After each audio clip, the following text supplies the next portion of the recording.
जय श्री सीताराम। रक्षाबंधन पास आ रहा है और जब भी रक्षाबंधन या फिर होली का दहन होता है तो कई बार ये सुनने में आता है कि भाई भद्रा लग गया है, और भद्रा लग गया है तो रक्षाबंधन नहीं मनाया जाएगा, होली का दहन नहीं किया जाएगा, भद्रा को निकल जाने दीजिए, उसके बाद होगा। तो ये होता क्या है, भद्रा क्या चीज है? हाँ? तो मैं पंचांग की भाषा और कठिन भाषा का इस्तेमाल नहीं करूंगा, बहुत आसान शब्दों में समझाने का मैं प्रयास करूंगा। मैं उन लोगों के लिए वीडियो बना रहा हूं जिनको बिल्कुल कुछ भी नहीं पता है। हाँ, ठीक है।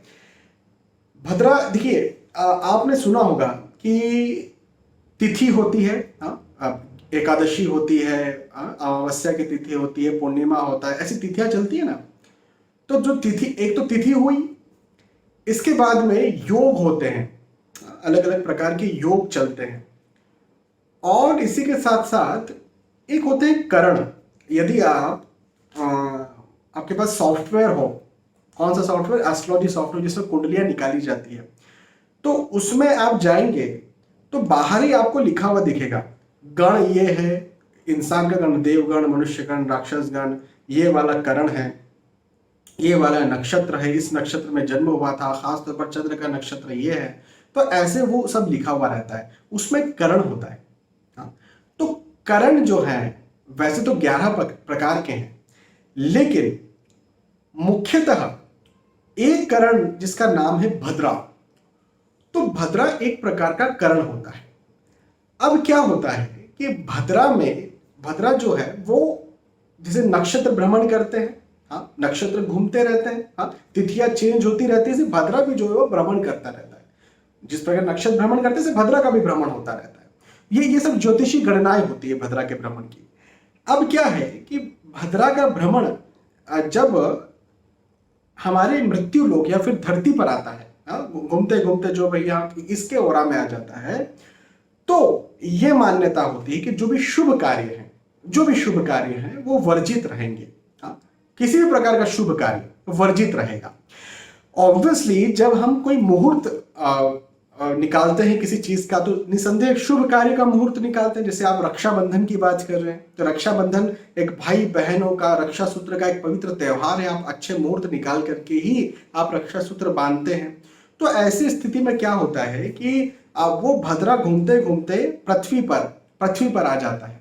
जैसे नक्षत्र घूमते घूमते आते हैं, उसी प्रकार से भद्रा भी घूमते हुए आ जाता है। और जब ज्योतिषी गणना में वो भद्रा पृथ्वी के आसपास दिखता है, तो फिर ये कहा जाता है कि अभी जरा रुक जाओ, इसको निकल जाने दो। यदि ये यहाँ पर रहेगा तो अशुभ योग, अशुभ स्थिति पैदा करेगा, या मुहूर्त अच्छा नहीं रखेगा, या कहीं ना कहीं आप शुभ कार्य करोगे उसमें गड़बड़ करेगा, समस्या पैदा करेगा। तो फिर उसको निकल जाने देने की प्रतीक्षा करते हैं, और जब वो निकल जाता है तो उसके बाद में कोई भी शुभ कार्य किया जाता है। तो आप समझे, भद्रा एक प्रकार का करण है, और वो नक्षत्रों की तरह ही उसका भी एक भ्रमण होता है, और वो उसकी गणना शुभ कार्य उस समय वर्जित होते हैं, खासतौर पर जब वो पृथ्वी के करीब होता है। तो ये ज्योतिषी गणना है। ऐसा नहीं है कि भद्रा हमेशा ही अशुभ फल देता है। कुछ ऐसी चीजें हैं जो शुभ है उसमें अशुभ फल देगा, और जो अशुभ है उसमें शुभ फल देगा। जैसे मैं समझाता हूँ। शुभ मतलब इसी प्रकार से, भाई आप रक्षाबंधन की बात कर रहे हैं, आप कोई शुभ कार्य, कुछ मुंडन संस्कार या वगैरह वगैरह कुछ निकालना चाह रहे हैं, तो उसमें ये सब शुभ कार्य है, इसमें रुकावट पैदा होगी। लेकिन वहीं पर कोई अशुभ कार्य, जैसे कोर्ट केस लिटिगेशन है, कौन बचना चाहेगा, कौन पढ़ना चाहेगा इन झमेलों में? कोई नहीं पढ़ना चाहेगा।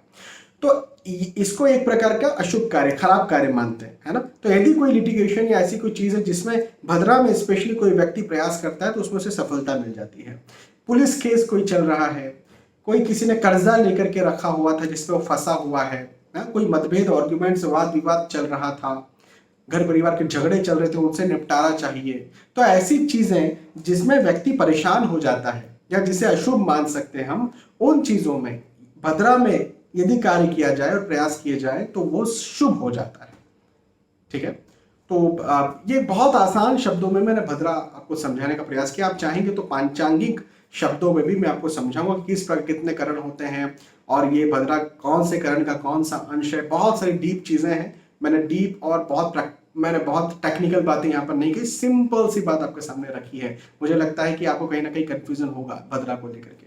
बहुत बहुत धन्यवाद, फिर मिलते हैं आने वाले वीडियोज और एपिसोड्स में। तब तक के लिए आज के इस वीडियो में विदा चाहूंगा। जय श्री सीताराम।